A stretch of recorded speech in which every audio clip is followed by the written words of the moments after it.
आज की इस वीडियो में मैं आपको शीतला माता कहानी सुनाने वाली हूँ। एक गांव में एक बुढ़िया रहती थी। उसकी दो बहुएं थी। बड़ी वाली बहू बहुत ही झगड़ालू और नास्तिक स्वभाव की थी।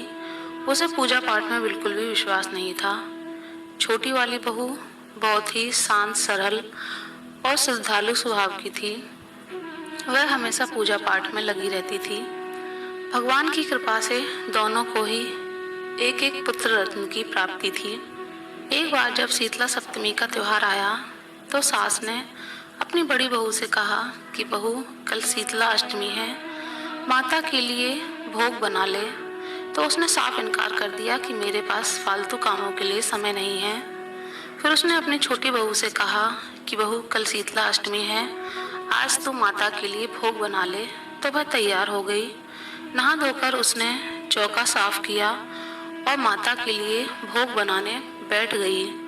भोग बनाते बनाते बीच में उसका बेटा रोने लगा तो वह उसको दूध पिलाने के लिए चली गई और बिस्तर पर लेटकर उसे दूध पिलाने लगी। क्योंकि वह बहुत ही थकी हुई थी तो बिस्तर पर लेटते ही उसे नींद आ गई। वह सो गई और चूल्हा जलता ही रह गया। मध्य रात्रि 12 बजे जब शीतला माता पृथ्वी पर भ्रमण के लिए आई तो चूल्हे की तपन से उनका पूरा शरीर जलने लगा। उन्हें बहुत ही पीड़ा हुई। उन्होंने क्रोधित होकर देवरानी को श्राप दे दिया कि जिस पुत्र की वजह से तूने मेरा शरीर जलाया है उसकी मृत्यु हो जाएगी। सुबह जब देवरानी उठी तो उसने देखा कि उसके पुत्र की मृत्यु हो चुकी है और चौके में चूल्हा भी जल रहा है। यह देखकर वह तुरंत समझ गई कि यह सब शीतला माता के प्रकोप की वजह से हुआ है। रोते रोते सारा हाल उसने अपनी सास को सुनाया तो सास ने उसे समझाते हुए कहा कि बहू, तू रो मत, तू जा और शीतला माता से क्षमा मांग, वे तेरी सभी दुख दर्द दूर करेंगी। देवरानी ने अपने पुत्र को गोद में उठाया और उसे लेकर वन की ओर चल पड़ी। वह माता को खोजती खोजती चलती जा रही थी कि रास्ते में उसे 2 तलाइयाँ मिली। तलाइयाँ दोनों पानी से लबालब भरी हुई थी, लेकिन उसमें कोई भी जीव जंतु नहीं थे और ना ही कोई उनका पानी पीता था, और अगर कोई भूल से पानी पी भी ले तो उसकी मृत्यु हो जाती थी। इस बात से दोनों तलाइयाँ बहुत परेशान थीं। जब उन्होंने देवरानी को जाते हुए देखा तो उससे पूछा कि अरे बहन, तुम कहाँ जा रही हो? तो देवरानी ने रोते रोते बताया और कहा कि मैं शीतला माता से क्षमा मांगने जा रही हूँ। तो तलाइयों ने देवरानी से कहा कि तुम हमारे दुख का निवारण भी पूछ लोगी क्या? तो देवरानी ने कहा कि हाँ, ज़रूर पूछ लूँगी। तो तलाइयों ने उसे अपना सारा हाल बताया। तलाइयों का हाल सुन देवरानी आगे को चल दी। आगे चलते चलते उसे 2 सांड मिले जिनके गले में पाटे बंधे हुए थे। वे दोनों आपस में लड़ते झगड़ते रहते थे। उन्होंने जब देवरानी को देखा तो पूछा, अरे बहन, तुम कहाँ जा रही हो? तो उसने बताया कि मैं शीतला माता को ढूंढने जा रही हूँ और अपने दुख का निवारण पूछने जा रही हूँ। तो उन दोनों सांडों ने भी कहा कि अरे बहन, क्या तुम हमारे दुख का निवारण भी पूछ लोगी? तो उन सांडों ने उसे अपने सारा दुख बताया कि हम दोनों हमेशा झगड़ते ही रहते हैं, इससे हम बहुत ही परेशान हैं। तो देवरानी ने कहा, ठीक है, मैं पूछ लूँगी। ऐसा कहकर वह आगे बढ़ी।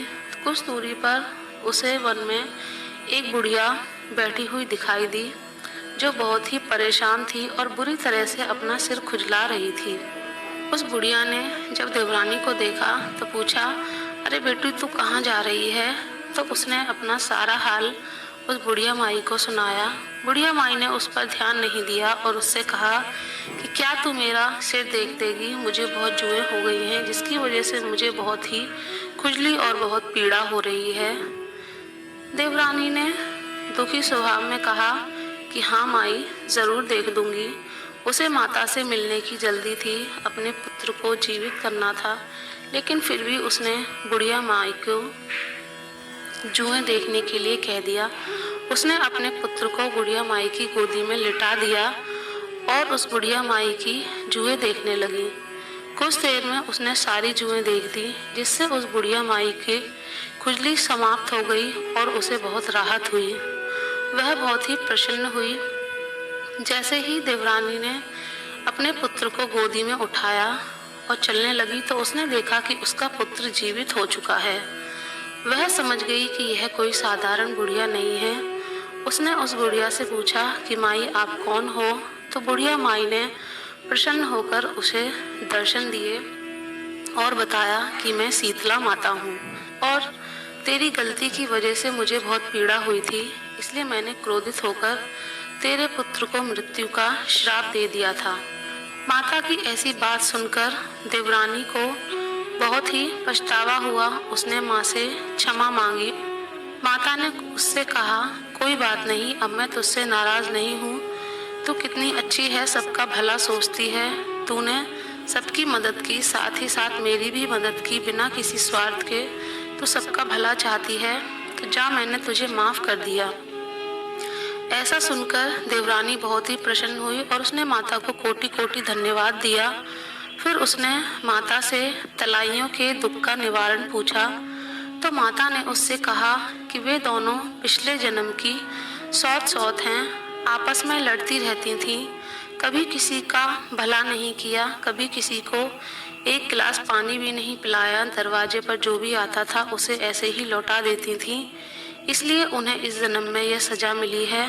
तो देवरानी ने उनकी तरफ से क्षमा मांगते हुए कहा कि माँ, उनके दुख का निवारण कीजिए।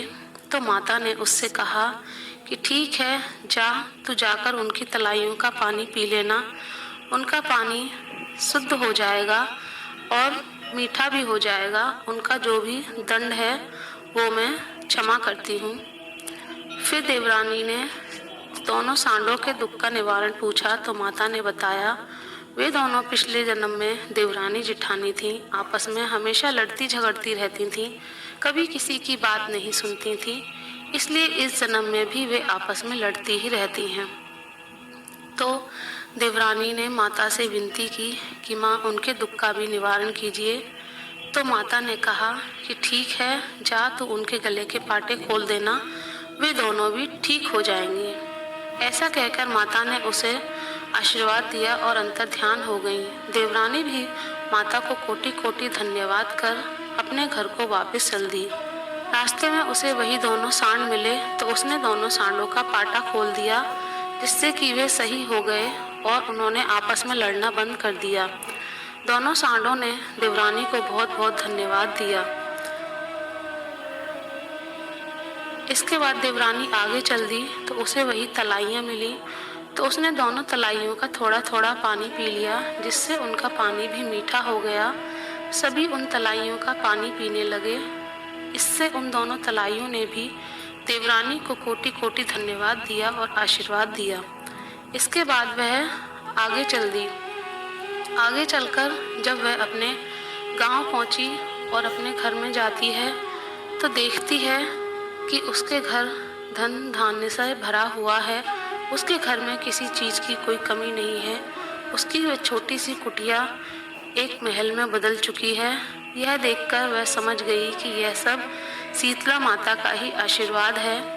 उसकी सास ने जब देखा कि छोटी बहू आ गई है और पुत्र भी जीवित हो गया है तो वह समझ गई कि उसे शीतला माता ने क्षमा कर दिया है।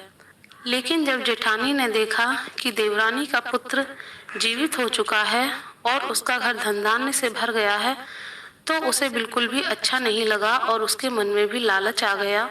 उसने सोचा कि अगर छोटी बहू की जगह मैं ही बांसुड़ा बना देती तो यह सब मेरे साथ हुआ होता। तो उसने मन में सोचा कि अगली बरस जब शीतला अष्टमी का त्योहार आएगा तो मैं भी ऐसे ही करूंगी और बहुत सारा धन शीतला माता से मांग लूंगी। अगली बार जब शीतला सप्तमी का त्योहार आया तो उसने अपनी सासू माँ से कहा कि माँ जी, आज मैं बांसुड़ा बनाऊंगी। तो माँ ने कहा ठीक है। उसने सब कुछ वैसे ही किया जैसे छोटी बहू ने किया था। वह जानबूझकर जाकर सो गई और चूल्हा जलता छोड़ दिया। शीतला माता के प्रकोप से उसका पुत्र की भी मृत्यु हो गई। सुबह उठकर जब उसने देखा कि उसके पुत्र की मृत्यु हो चुकी है लेकिन उसे जरा भी दुख नहीं हुआ। वह अपने पुत्र को लेकर शीतला माता को मनाने के लिए वन में चल दी। उसे भी रास्ते में वही सब मिले और अपने अपने दुख के निवारण के लिए कहा। उसने किसी की भी बात को नहीं सुना और सबको ठुकराती हुई आगे चली गई। फिर बुढ़िया के रूप में उसे शीतला माता मिली। उसने बुढ़िया को भी दुत्कार दिया और कहा कि मेरे पास समय नहीं है, मैं शीतला माता को ढूंढने जा रही हूँ। ऐसा कहकर वह आगे चली गई। वह पूरा दिन पूरी रात वन में भटकती रही, लेकिन उसे माता शीतला कहीं नहीं मिली। दुखी होकर रोती हुई वह अपने मृत पुत्र को लेकर घर वापस आ गई और अपने भाग्य को कोसते हुए रोती रही और बोली, यह सब मेरे लालच की वजह से ही हुआ है। तो इस प्रकार जेठानी ने अपने लालच की वजह से जो भी कुछ था वह सब खो दिया और देवरानी ने अपने भक्ति और श्रद्धा से शीतला माता को प्रसन्न कर अपना सब कुछ पा लिया। तो इस प्रकार जो भी माताएं पूरी श्रद्धा भाव से शीतला माता की भक्ति करती हैं, व्रत करती हैं और अपने संतान की सुरक्षा की कामना करती हैं, शीतला माता उनके सभी फरियाद सुनती हैं और उनके सभी दुख दर्द को दूर कर उनके संतान को लंबी आयु की कामना देती हैं। तो हे शीतला माता, जैसे आपने देवरानी पर कृपा करी वैसे सब पर करना और जैसे आप जेठानी पर रुष्ट हुई वैसे किसी पर ना होना। तो बोलिए शीतला माता की जय।